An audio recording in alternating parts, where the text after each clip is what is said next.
നമസ്കാരം, എല്ലാവർക്കും പുതിയ വീഡിയോയിലേക്ക് സ്വാഗതം. മാർക്കോ എന്ന വൻ വിജയ ചിത്രത്തിന് ശേഷം ഉണ്ണി മുകുന്ദൻ കേന്ദ്ര കഥാപാത്രമായിട്ട് അഭിനയിക്കുന്ന ചിത്രമാണ് get set baby. Get set baby നാളെയാണ് തിയേറ്ററുകളിലേക്ക് എത്തുന്നത്. ഇതിൽ ഉണ്ണി മുകുന്ദന്റെ പേരായിട്ട് അഭിനയിക്കുന്നത് നിഖില വിമലാണ്. നിഖില വിമലിന് പുറമെ ഇതിൽ ഒട്ടേറെ താരങ്ങൾ അഭിനയിക്കുന്നുണ്ട്. ജോണി ആന്റണി ചേട്ടൻ, മുത്തുമണി, പുണ്യ എലിസബത്ത്, കൃഷ്ണചന്ദ്രൻ, അതുപോലെ തന്നെ സുധീഷ് ചേട്ടൻ, അങ്ങനെ ഒട്ടേറെ നടന്മാരും നടിമാരും, മീര വാസുദേവ് തുടങ്ങി ഒട്ടേറെ ആൾക്കാർ ഇതിൽ അഭിനയിക്കുന്നുണ്ട്. IVF-ഉം അത് റിലേറ്റഡ് ആയ വിഷയത്തിലുള്ള ഒരു സിനിമയാണെന്ന് അറിയാം. നമുക്ക് ഇതിന്റെ ഒരു പാട്ടൊക്കെ റിലീസായി, പാട്ടുമൊക്കെ ട്രെൻഡിങ് ആയിരുന്നു. ഇതിന്റെ ട്രെയിലർ ട്രെൻഡിങ് ആയിരുന്നു യൂട്യൂബിൽ. ഇപ്പൊ ഇതിലെ ഓരോ ക്യാരക്ടറിന്റെ പേരുകളൊക്കെ സോഷ്യൽ മീഡിയ വഴി അവര് നമുക്ക് കുറച്ച് ദിവസമായിട്ട് ഇതിന്റെ വിവരങ്ങളൊക്കെ അപ്ഡേറ്റ് ചെയ്തിരുന്നു. ഇതിൽ നിഖില വിമൽ ഈ സിനിമയിലെ പേര് സ്വാതി എന്നാണ്. ആ ഒറ്റ പേര് മാത്രമേ എനിക്ക് ഓർമ്മ കിട്ടുന്നുള്ളൂ, കാരണം എൻ്റെ പേര് സ്വാതിയുണ്ട്.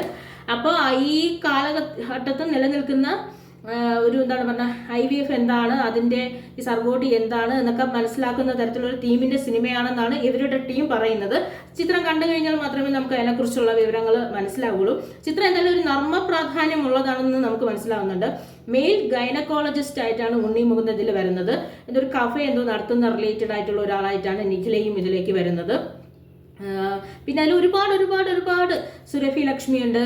അങ്ങനെ ഒരുപാട് ക്യാരക്ടേഴ്സ് സിനിമയിൽ വരുന്നുണ്ട്. ഇവരെല്ലാം തന്നെ അവരെ സിനിമയിലെ ക്യാരക്ടറിനെ കുറിച്ചൊക്കെ നമ്മൾ സോഷ്യൽ മീഡിയയിൽ പറഞ്ഞായിരുന്നു. ഏത് ക്യാരക്ടറാണ് അവർ ചെയ്യുന്നത്, അതിൽ എന്തായിട്ടാണ് ഈ ചിത്രത്തിൽ എത്തുന്നതെന്നൊക്കെ അവർ പറഞ്ഞിരുന്നു.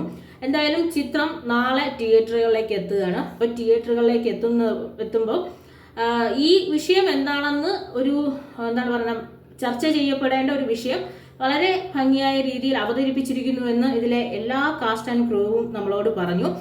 അപ്പോൾ ഈ ലാസ്റ്റ് ഇപ്പോൾ വിനയ് ഗോവിന്ദിന്റെ സംവിധായകൻ തന്നെ വന്ന് ചിത്രത്തിന്റെ കുറച്ച് അപ്ഡേഷനും കൂടി തന്നിരുന്നു. അപ്പോൾ ചിത്രം നാളെ തിയേറ്ററുകളിലേക്ക് എത്തും. മാർക്കോ ഒരു വൻ വിജയ ചിത്രമായിരുന്നു. പക്ഷെ അത് സർട്ടിഫിക്കറ്റ് ചിത്രമായതുകൊണ്ട് തന്നെ എല്ലാവർക്കും തിയേറ്ററിൽ എത്താൻ പറ്റിയിട്ടില്ല. ഇത് സർട്ടിഫിക്കറ്റ് ക്ലീൻ ആണ്. എല്ലാ കുടുംബ പ്രേക്ഷകർക്കും കുട്ടികൾക്കും എല്ലാവർക്കും വന്ന് കാണാൻ കഴിയും. അങ്ങനെ ഫെബ്രുവരി മാസം നമ്മളെ തേടി വരുന്ന നല്ല ചിത്രങ്ങളുടെ ഒരു കൂട്ടത്തിലാവട്ടെ ഗെറ്റ് സെറ്റ് ബേബിയും. ഈ ചിത്രവും മാർക്കോ പോലെ തന്നെ വിജയം നേടട്ടെ, നല്ല വിജയമായി മാറട്ടെ. ഇവരുടെ എല്ലാവരുടെയും എഫേർട്ടിനും ഈ ശ്രമത്തിനും ഒക്കെ അനുസരിച്ച് വൻപിച്ച ഒരു സ്വീകരണം പ്രേക്ഷകരിൽ നിന്ന് ലഭിക്കട്ടെ.